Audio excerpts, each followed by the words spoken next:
Hi everyone. What I'm going to do is do a video on how to solve one of the matching physics problems, which I think is 16.24. And this one wanted you to find the electric field at a point midway between two charges. So this problem is a little different from what we've done, only because we're in a straight line. So first of all, note that this is an electric field problem. So like I said, a common mistake is to assume that this is the same as electric force. But also we're going to use this equation because usually an indicator of that is we have two charges. So we're going to be using the vector nature of the electric field to solve this out. So drawing a picture of this, we have a negative 0.5 charge here, and then we have a 5.4 microcoulomb charge here. The question is, what's the charge at the midpoint? So that would be, of course, the position right in the middle here. Now they are 8 centimeters apart, which makes them the midpoint as 4. So I'm going to go ahead and convert that immediately to 4 centimeters and meters like that. So that's the first step here. And although it's not a triangle, we're still going to apply that same idea. So we're going to pretend there's a positive charge right here.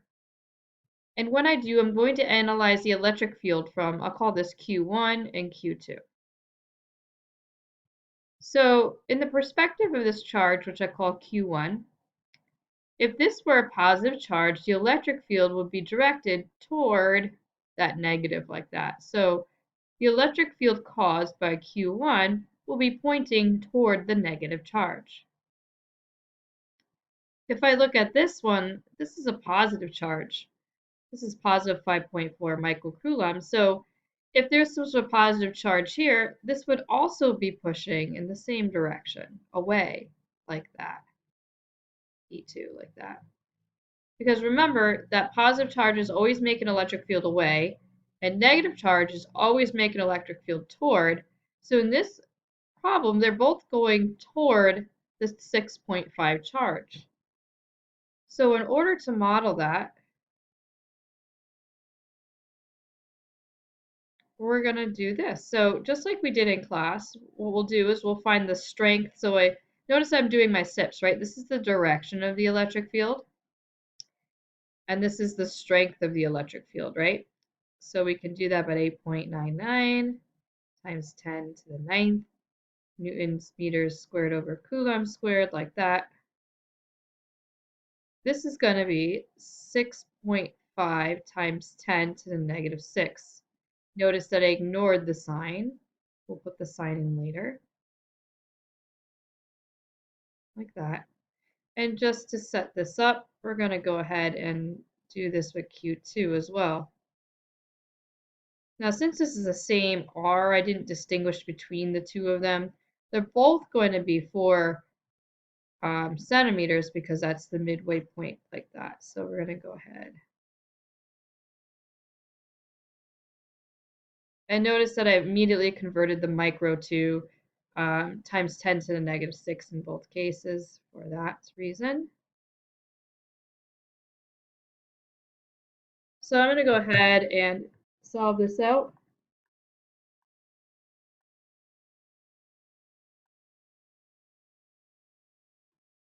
So when I solve this out, I get an electric field pretty large here. 3.65 times 10 to the 1, 2, 3, 4, 5, 6, 7 newtons per coulomb. And then let's do the same thing.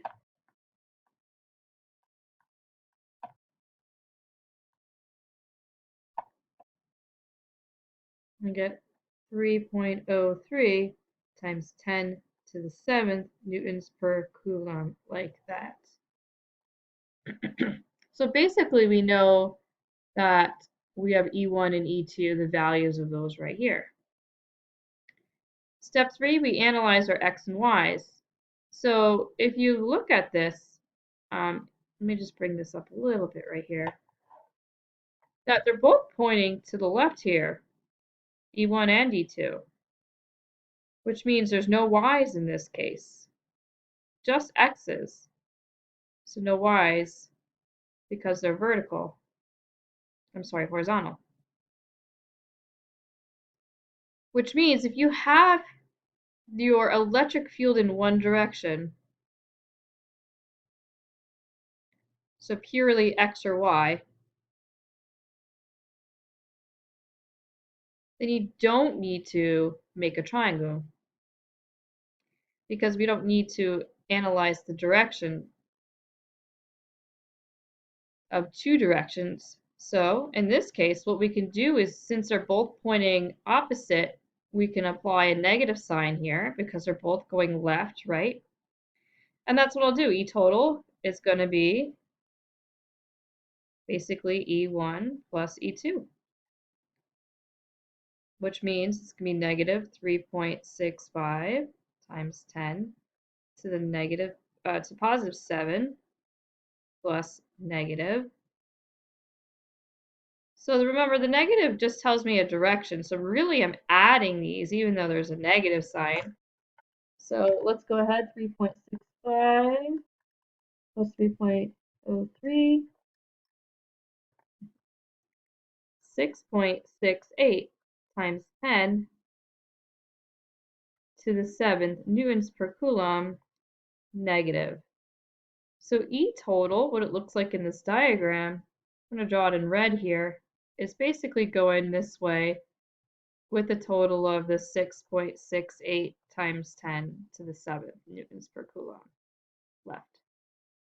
So that is our answer toward this charge for this one.